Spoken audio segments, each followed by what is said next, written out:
¿Estás dispuesto a cambiar? En el nombre del Padre, y del Hijo, y del Espíritu Santo. Amén. Palabra de vida. Del Santo Evangelio según San Marcos, capítulo 2, versículos del 23 al 28. Un sábado Jesús iba caminando entre los sembrados y sus discípulos comenzaron a arrancar espigas al pasar. Entonces los fariseos le preguntaron: ¿por qué hacen tus discípulos algo que no está permitido hacer en sábado? Él les respondió: ¿no han leído acaso lo que hizo David una vez que tuvo necesidad y padecían hambre él y sus compañeros? Entró en la casa de Dios en tiempos del sumo sacerdote Abiatar. Comió los panes sagrados que solo podían comer los sacerdotes y les dio también a sus compañeros. Luego añadió Jesús: el sábado se hizo para el hombre y no el hombre para el sábado. Y el Hijo del Hombre también es dueño del sábado. Palabra del Señor. Gloria a ti, Señor Jesús. Querido amigo, fíjate que te he hecho una pregunta que yo creo que es muy interesante. Si estás dispuesto a cambiar. Porque para seguir al Señor hay que estar dispuesto siempre a estar revisando lo que ocurre en nuestro alrededor y también la manera en la que vivimos nuestra fe. Y siempre tendríamos que estarnos adaptando sin hacer a un lado la fe. Sin embargo, hay algunos que podríamos decir tienen una fe muy laxa y hay otros que de la fe hacen como cadenas o barreras, de tal manera que eso el Señor Jesús invita a que lo superemos. Uno y otro, los dos casos. Ni tan laxos como que decir, no, todo es lo mismo, ni tan rígidos como que decir, aquí no pasa nadie más que los que yo digo. Porque ese es el problema de aquellos que son rígidos. De repente, en algún tiempo, por ejemplo, decía, los divorciados no pueden entrar a la iglesia. Eso jamás lo dijo la iglesia, pero entre la comunidad se corrió así la voz. También otra de las cosas que era interesante y que yo recuerdo en alguna ocasión, en una misión, una señora no comulgaba porque su hijo se había llevado a la novia.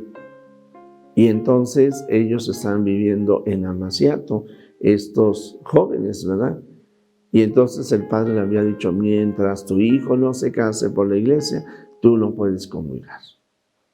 Claro, se entiende que se quería defender el principio de la familia, se quería aprovechar también la autoridad que los padres tenían sobre los hijos para que estuvieran viviendo la fe, pero no hay nada. O sea, la iglesia nunca ha dicho que cuando se tiene algunos hijos que viven en situaciones irregulares, no se pueden acercar a comulgar los papás. No. Y así yo te invitaría como que hicieras una pequeña revisión de aquellas tradiciones con minúscula, usos y costumbres del pueblo, algunos le llamarán de pueblos antiguos, y luego ya también diríamos usos y costumbres en la familia. No. Es de que siempre aquí en la casa, en el día de la Navidad, no debería de faltar un gato.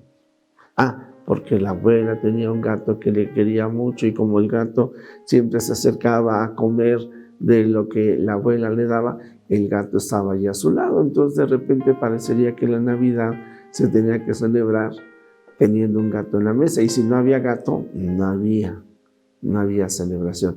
Digo, esto suena chusco, pero también a veces así estamos. Ahora, hay otro tipo de tradiciones que se nos pegan del mundo, ¿sí? Como eso de que en el año nuevo hay que usar ropa de diversos colores, ¿sí? Entonces, para el amor, para los negocios, para la salud, hay que quitar todo eso. No, padre, pero lo que sí es efectivo es eso de sacar las maletas. Hay que quitar todo eso. Porque la verdad es de que en algunas familias entran ese tipo de situaciones Incluso yo voy a decir algo que es muy socorrido. Por ejemplo, en las 12 campanadas del Año Nuevo, las 12 uvas. Pero pues es una tradición que de repente asumimos. Y van a decir, padre, pero está hablando de la Navidad. Bueno, lo que pasa es de que esas son algunas de las tradiciones muy cercanas que seguramente acabamos de vivir, pero también hay otras. Implicaría también el de aprender a quitarnos prejuicios, recordando siempre que el Señor Jesús rechaza el pecado. Dios rechaza el pecado, nunca al pecador. Y de nuevo, tampoco se trata de que pues vamos a aceptar todo, ¿no? Pues sí, es cierto, la vida es para vivirse y entonces los domingos ¿para qué voy a misa? No, hay principios que yo no puedo renunciar.